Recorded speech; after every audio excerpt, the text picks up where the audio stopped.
Digital marketing నేర్చుకుని AI tools వాడుతూ డబ్బులు సంపాదించాలనుకుంటున్నారా? ఈ నెంబర్కి కాల్ చేయండి.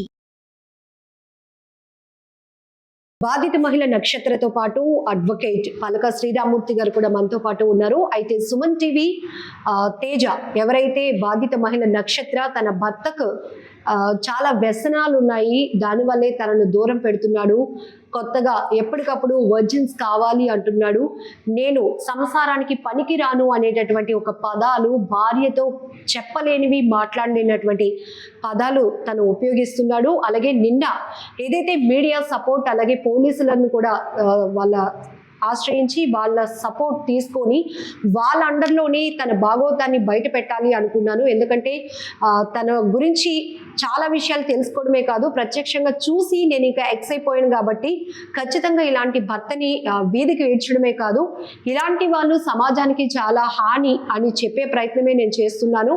ఇప్పటి వరకు 5 ఏళ్ల నా పాప మోక్షత కోసం తనకు ఒక తండ్రి కావాలి కాబట్టి నాకు నా భర్త కావాలని నా పోరాటం నడిచింది. కానీ ఈరోజు అంతకు మించి అతని ప్రవర్తన ఉండటం వల్ల అత్త మావ ఇంటికి కూడా వెళ్ళే ప్రయత్నం చేసింది నక్షత్ర. తర్వాత ఇప్పుడు సుమన్ టీవీ స్టూడియోలో ఉంది అడ్వకేట్ పలక శ్రీరామూర్తి గారితో సహా. సో ఒకసారి మాట్లాడదాం.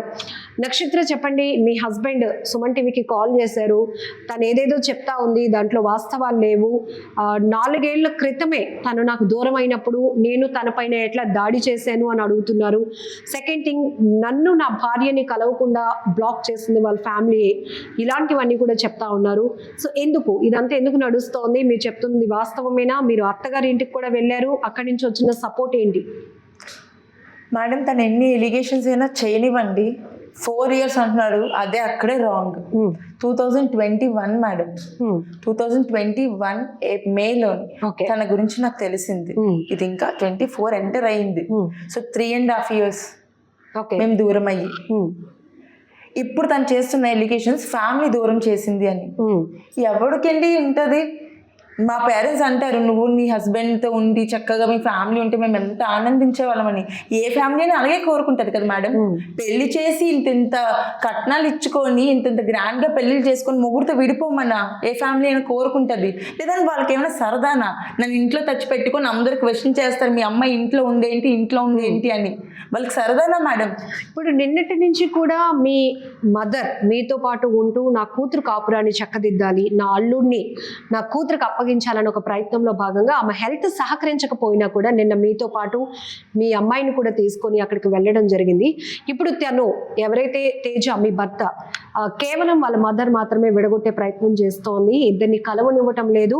ఇంత గ్యాప్ అయిన తర్వాత నేను వేరే అమ్మాయితో ఉండటాన్ని ఎట్లా తప్పు పడతారు అని క్వశ్చన్ చేస్తున్నాడు. సో దీనికి మీ నుంచి ఎట్లాంటి రిప్లై ఇస్తారు? మేడం, ఫస్ట్ మా మమ్మీ వచ్చేసి క్యాన్సర్ సర్వైవల్, తనకు అస్సలు బాగోలేదు. తనైనా నా చుట్టూ ఫైట్ చేస్తుంది అంటే నాకు న్యాయం కోసమే ఫైట్ చేస్తుంది. కావాలని ఆమెని ట్రిగర్ చేసి ఆమెని హెల్త్ మీద కొట్టాలి, ఆమె డిప్రెషన్ అవ్వాలి అని ఒక పాయింట్ మీద ట్రిగర్ చేసి చేస్తున్నారు. ఇక్కడ పాయింట్ ఫ్యామిలీ విడగొట్టిందో, మదర్ డిస్టర్బ్ చేసింది, ఇది కాదు మేడం. నాకు రెడ్ హ్యాండెడ్గా దొరికిపోయి ఆ రూమ్లో అమ్మాయితో పడుకుంటూ దొరికిపోయి షీఈ్ మై వైఫ్ అని స్టేట్మెంట్స్ పాస్ చేసి నన్ను బలవంతంగా బయటికి నెట్టేసి ఎంత ఇష్యూ చేసిన తేజ ఆ అమ్మాయిని స్టేషన్కి పట్టుకెళ్తాను, తనని స్టేషన్ తీసుకెళ్తానని హెడ్ కానిస్టేబుల్ తన 2 wheeler మీద తీసుకొని మీరు వెళ్ళారా? నిన్న రెడ్ హ్యాండెడ్గా మీడియా ముందు పోలీసుల ముందు పట్టుకున్న తర్వాత కౌన్సిలింగ్కి తీసుకెళ్తామని ఒక పోలీస్ కానిస్టేబుల్ ఆమెని బండి ఎక్కించుకొని తీసుకొని వెళ్ళారు. ఆ తర్వాత మీరు కూడా స్టేషన్కి వెళ్ళారా? ఆమెతో మాట్లాడారా? ఇమ్మీడియట్గా స్టేషన్కి వెళ్ళాను మేడం. అమ్మాయి వాళ్ళు ఎవరు రాలేదు, అబ్బాయి రాలేదని చెప్పారు. రాకపోవడం ఏంటి, మాకన్నా ముందే వచ్చారంటే ఏమో అమ్మ మాకు తెలియదు, మీరు ఓన్లీ కంప్లైంట్ రాసి ఇవ్వండి అన్నారు. అమ్మాయికి ఫుల్ పొలిటికల్ బ్యాక్గ్రౌండ్ ఉందంట, పొలిటికల్ బ్యాక్గ్రౌండ్ ఉంది. సో అమ్మాయి ఏమైనా చేయగలదని నాతోనే చాలాసార్లు. ఎవరు ఆ పొలిటికల్ ఫ్యామిలీ? నాకు తెలియదు మేడం. అమ్మాయిది రాజమండ్రి రెవల్యూషన్ బ్రిడ్జి దగ్గర అంట, వేమగిరి అని చెప్పేసి వంశీ ధర్మజ్ఞ అమ్మాయి పేరు.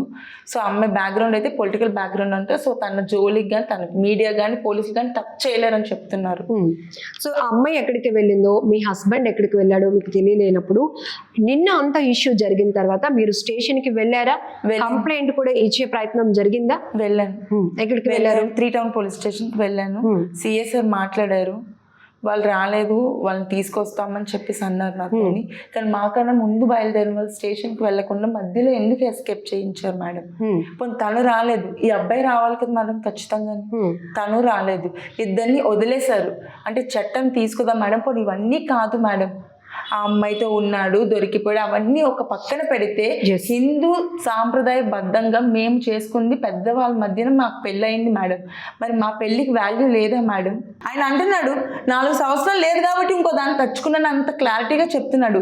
ఇప్పుడు మీ భర్త తేజ చెప్తోంది కేవలం తనకి ఇంట్రెస్ట్ లేదు, తను నా దగ్గరికి రావాలని అనుకోలేదు కాబట్టి ఈ గ్యాప్ మెయింటైన్ అయింది. సో ఇప్పుడు ఆల్ ఆఫ్ సడన్ తను నన్ను రోడ్డుకి ఇడ్చే ప్రయత్నం చేసింది, నేను వేరే వాళ్ళతో ఉంటున్నానని, పెళ్లి చేసుకున్నాను అని. సో ఇప్పుడు ఉంటున్న అమ్మాయి ఎవరైతే సారా అని చెప్తోంది మీడియా ముందు, ఆ అమ్మాయి పేరు వంశీ ధర్మజ్ఞ. ఆ అమ్మాయిని పెళ్లి చేసుకున్నాడా? ఆ అమ్మాయితో ఎప్పటి నుంచి తను లివింగ్ రిలేషన్ కంటిన్యూ చేస్తున్నాడు? 2 years నుంచి అంట మేడం. 2 years నుంచి అంట మ్యారేజ్ చేసుకున్నాడని చెప్పాడు. మొత్తం అపార్ట్మెంట్ స్టేట్మెంట్ ఇచ్చింది, తన కూడా చెప్పున్నాడు ఆ మాట. అండ్ ఇవన్నీ పక్కన పెడితే తేజ నాతో మాట్లాడిన కొన్ని మాటలు నేను మీడియాకి సబ్మిట్ చేశాను, నా వాయిస్ రికార్డింగ్స్ అన్ని. అందులో నన్ను ఎంత దూషించాడో, అవతల జెండర్స్ని కూడా, ట్రాన్స్జెండర్స్ని కూడా దూషించాడు మేడం. నువ్వు సెక్స్కి పనికి రావు, నువ్వు సెక్షువల్గా సరిపోవు అని నాతో చెప్పిన మాట. నేను వెంటనే పాప ఎలా పుట్టింది అంటే దానికే ఉంది, ట్రాన్స్జెండర్స్ అంటే కొద్దివాళ్ళు కూడా పిల్లలు పుడతారు, 2 చుక్కలు వెళ్ళిపోతే అది ఎవరికైనా ఉంటుంది అని ఒక పదజాలం చెప్పాడు మేడం. అది నేను మీడియాకి సబ్మిట్ చేశాను, అది వినిపించారు. నక్షత్ర, ఈ టాపిక్ ని తీసుకుందాం. మనతో పాటు పలక శ్రీరామూర్తి గారు అడ్వకేట్ ఉన్నారు. నిన్నటి నుంచి మీరు జరుగుతున్న అంతా చూస్తున్నారు, మీడియాలో కావచ్చు, నేరుగా బాధితురాలే మీ దగ్గర కూర్చుంది. ఇప్పుడు తను చెప్తున్న ఒక లైన్ తీసుకుంటే, ఎవరికైనా పిల్లలు పుడతారు, ఒక 2 drops లోపలికి వెళ్ళిపోతే, ఇట్లాంటి పదాలు ఒక భర్త భార్యతో మాట్లాడడం, ఆ సంభాషణ ఎట్లా ఉంటుంది? అసలు యాక్చువల్గా ఆ వాడిన వెంటనే పోలీసులు ఇట్ సెల్ఫ్ సుమోటోగా కేసు రిజిస్టర్ చేయొచ్చండి. ఈ అమ్మాయి కంప్లైంట్ ఇవ్వనక్కర్లేదు. ఎప్పుడైతే సభ్య సమాజం గురించి, మహిళల గురించి, భారతీయ స్త్రీ గురించి అంత వక్రీకరించి మాట్లాడిన వ్యక్తి పైన పోలీసు సుమోటోగా కేసు రిజిస్టర్ చేయొచ్చండి. కంప్లైంట్ ఉండక్కర్లేదు, పోలీసే కంప్లైంట్ అందులోనే. ఓకే, ఆ విధంగా కంప్లైంట్ రిజిస్టర్ చేసి భారతీయ సమాజ స్త్రీల్ని ఈ విధంగా అగౌరవపరుస్తున్నాడు, రాజ్యాంగానికి వ్యతిరేకంగా వెళ్తున్నాడు కాబట్టి ఇమీడియట్గా ఎఫ్ఐఆర్ వేయొచ్చండి. నాన్ అవైలబుల్ సెక్షన్స్ అన్ని వేయచ్చు. వేసి ఆయన ఇమీడియట్ అరెస్ట్ చేసి ఈ అమ్మాయి దగ్గర కంప్లైంట్ తీసుకొని ఆ కంప్లైంట్లు కూడా రిజిస్టర్ చేసి ఈ అమ్మాయి పైన ఒకటి 376 ఒకటి వేయచ్చు, రేప్ కింద కేసు వేయచ్చు. అంటే మొత్తం రేప్ చేసినట్టు అవుతుంది అనమాట. అది సెక్షన్ ఐపీసీ సెక్షన్ ప్రకారం 376 రిజిస్టర్ చేయొచ్చు. తర్వాత పరువు సంబంధించింది ఇది, డెఫమేషన్ కూడా కేసు కూడా వీళ్ళు ఫైల్ చేయొచ్చు పోలీసులు. అది ఇమీడియట్గా వాళ్ళు అది ఇంతవరకు పోలీసులు ఎందుకు చేయలేదన్నది ప్రశ్నార్థకంగా ఉందండి. ఆల్రెడీ ఎంఐ 2020లో కంప్లైంట్ ఇచ్చిందంట. కంప్లైంట్ ఇస్తే రిసిప్ట్ ఇచ్చారు, అంటే కంప్లైంట్ తీసుకున్నట్టు ఇచ్చారు తప్ప దానిపైన ఇన్వెస్టిగేషన్ చేయలేదు పోలీసు వారు. ఇంతవరకు ఎఫ్ఐఆర్ కూడా వేయలేదు. ఎఫ్ఐఆర్ వేయకుండా ఏ పోలీసు వారు కూడా ఎక్కడికి వెళ్ళడానికి లేదు, ఆయన ఇన్వెస్టిగేట్ చేయడానికి అవ్వదు. కంప్లైంట్ తీసుకొని కూడా ఎఫ్ఐఆర్ వేయకపోవడం అన్నది పోలీసుల నిర్లక్ష్య వైఖరి. అది ఇప్పుడు బాధితురాలు నక్షత్ర తన భర్త తన మెడలో కట్టిన తాళిని చూపిస్తూ ఈ తాళికి విలువేది అనేది ఆమె ప్రశ్న. అడల్టరీ లీగల్ అని ఇచ్చినప్పటికీ కూడా డైవోర్స్ అవ్వలేదు, లేకపోతే ఈ భార్య నాకు వద్దు అని మేమిద్దరం విడిపోలేదు, ఒక పాప ఉంది, అయినా కూడా అతను 3 నెలల నుంచి వేరే అమ్మాయితో ఉండడం, అది కూడా తను చెప్తుంది. అందరూ ఓపెన్, ఇది మీడియాకు తెలిసింది. అది సినిమా ఆఫీస్ అని చెప్పి అందులో బెడ్ ఉండడం, ఆ బెడ్ పైన ఆ అమ్మాయి ఉండటం, ఇదంతా చూస్తే ఏమనిపిస్తోంది సార్? అంటే మన హిందూ సాంప్రదాయం ఎంతవరకు వెళ్తుంది అనుకోవచ్చు? ఇప్పుడు ఈ అమ్మాయి క్వశ్చన్ చేస్తున్నట్టే, దీనికి ఆన్సర్ కూడా ఎక్కడ దొరుకుతుంది అంటారు? ఇప్పుడు ఆయన ఈ అమ్మాయిని ఒకరిని మోసం చేయలేదండి, గవర్నమెంట్ని మోసం చేస్తున్నాడు, సమాజాన్ని మోసం చేస్తున్నాడు. సమాజాన్ని మోసం చేసిన వాళ్ళని ఎవరైనా సరే ఇమీడియట్గా అరెస్ట్ చేయాలి. అది రాజ్యాంగం కల్పించిన ప్రాథమిక హక్కు. అది ఎవరైనా సరే ఏ దేశంలో అయితే నివసిస్తున్నారో ఆ దేశం తాలూకా పరువు, సంస్కృతి పరువు తీస్తున్న వ్యక్తి పైన ఇమీడియట్గా పోలీసు సుమోటో కేసు బుక్ చేసి అరెస్ట్ చేయాలి. అత్త మామ ఇంటికి కూడా తను వెళ్ళినప్పుడు వాళ్ళు కూడా చేతులు ఎత్తేసారు. నిన్నంతా అత్తయ్య తను లగ్జరీ లైఫ్కి అలవాటు పడ్డాడు, మూవీస్కి కనెక్ట్ అయి ఉన్న తర్వాత తన లైఫ్ మారిపోయింది, మా కంట్రోల్లో లేడు అని చెప్తూనే దీని పోరాటం ఎలా ఉన్నా మేము పట్టించుకోము, వాడు ఎలా ఉన్నా మేము పట్టించుకోము అంటున్నారు. ఇందులో అత్తమామ పాత్ర ఎట్లా ఉంటుంది సరే? ఒక కోడలకి వాళ్ళ సపోర్ట్ ఎట్లా ఉండాలి అంటే? ఇప్పుడు అత్తమామ అంటే తల్లి తండ్రితో సమానం అండి వాళ్ళు.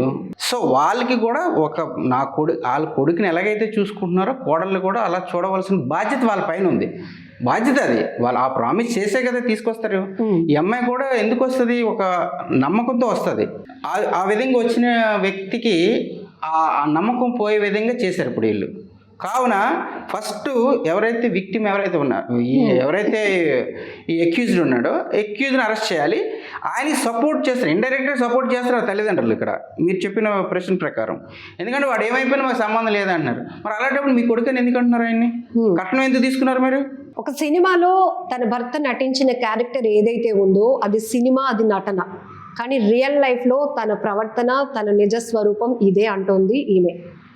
ఇదంతా చూసినాక మీ యాజ్ ఏ లాయర్గా మీరేం చెప్తారు? ఇప్పుడు సినిమా అంటే అది కమర్షియల్ అండి, ఒక మెసేజ్ ఓరియంటెడ్ సినిమా పంపించవచ్చు.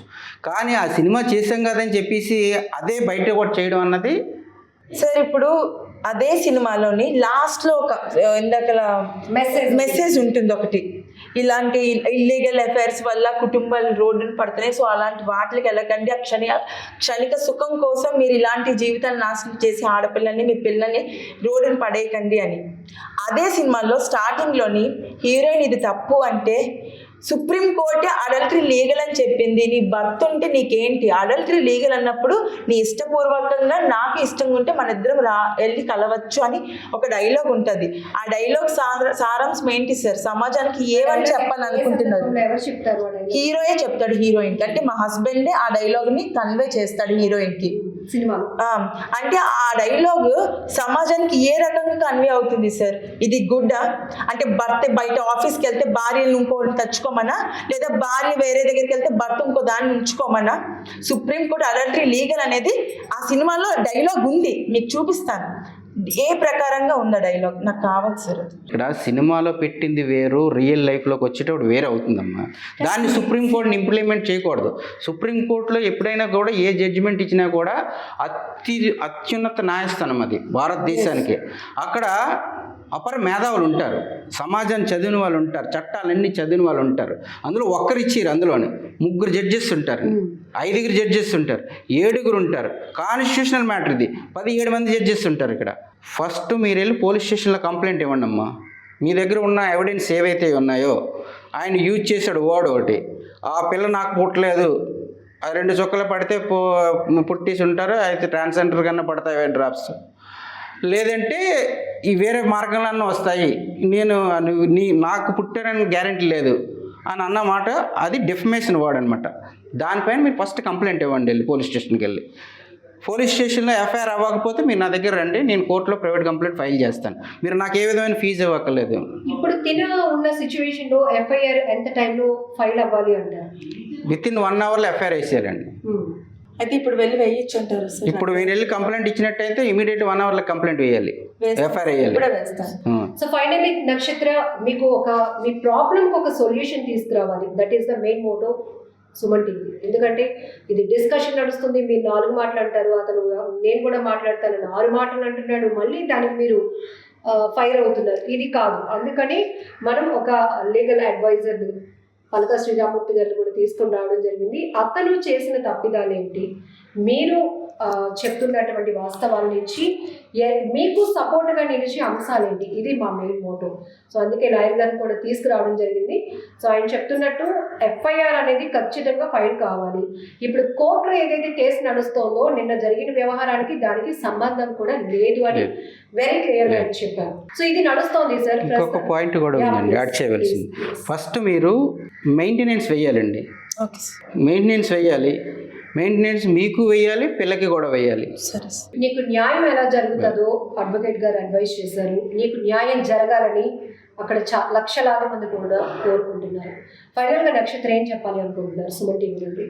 మేడం, ఇప్పుడు దాకా ఎటువంటి సపోర్ట్ లేదనుకున్నాను, కానీ సుమన్ టీవీ చాలా అంటే చాలా సపోర్ట్ చేసింది. అడ్వకేట్ సార్ కూడా వచ్చారు, ఆయన కూడా నాకు తెలియనివి చాలా చెప్పారు. అంటే ఇన్ని కేసులు అంటే తను చేసినవి అంటే పోలీసుల దగ్గరికి వెళ్తే ఏమీ చేయలేము అనేస్తున్నారు, కానీ ఏమి చేయలేమేమోనే అనుకున్నాను. కానీ సార్ చెప్పేంత వరకు తను చేసిన రియాలిటీకి ఇన్ని కేసెస్ ఉన్నాయని కూడా నాకు తెలియదు. నేను ఇమ్మీడియట్గా వెళ్ళి తన మీద ఆ కేసెస్ పెట్టి ఎఫ్ఐఆర్ చేయిస్తాను. నాకు జరగాలి, న్యాయం జరగాలనే ఇంకా మనస్ఫూర్తిగా కోరుకుంటున్నాను. న్యాయం జరిగేదాకా నేను ఫైట్ చేస్తూనే ఉంటాను. నేనైతే బ్యాక్ అడిగి వేసింది లేదు. సరే, ఇంకొక కీ పాయింట్, తిని పొద్దున్న వాళ్ళ అత్త మామ ఇంటికి వెళ్ళినప్పుడు కూడా మీరు ఒక విషయం చెప్పారు, తను ఏదో ఇంజెక్ట్ చేసుకుంటూ ఉంటారు అని. ఎందుకు, దేనికది? జిమ్ బాడీ కోసం అని చెప్పేసి తను రకరకాల స్టెరాయిడ్స్ తీసుకుంటారు సార్. ఆట్రివిన్ అని చెప్పేసి ఒక బాక్స్ కూడా నాకు తెలుసు, అది స్టమక్ కి ఇంజెక్ట్ చేసుకునే ఇంజెక్షన్స్. అది నేను ఒకసారి డౌట్ వచ్చి, అంటే స్టమక్ ఇంజెక్ట్ చేస్తున్నారు కదా, నేను ఎన్నిసార్లు చెప్పినా సరే నన్ను ఆపేసేవాడు.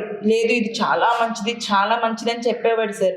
సరే నేను ఇలా కాదని చెప్పి తనకు తెలియకుండా ఒక డాక్టర్ దగ్గరికి వెళ్ళి, మా ఫ్యామిలీ డాక్టర్ దగ్గరికి వెళ్ళి ఆ సార్ని అడిగాను, ఈ ఇంజెక్షన్స్ మా హస్బెండ్ వాడుతున్నారు సార్, ఇది కరెక్టే అంటే, ఇలాంటి డ్రగ్ వాడితే ఇమ్మీడియట్గా పోలీసులు వచ్చి అరెస్ట్ చేస్తారు, ఇది అంత క్రైమ్ అని చెప్పారు sir. Thank you sir for valuable suggestions.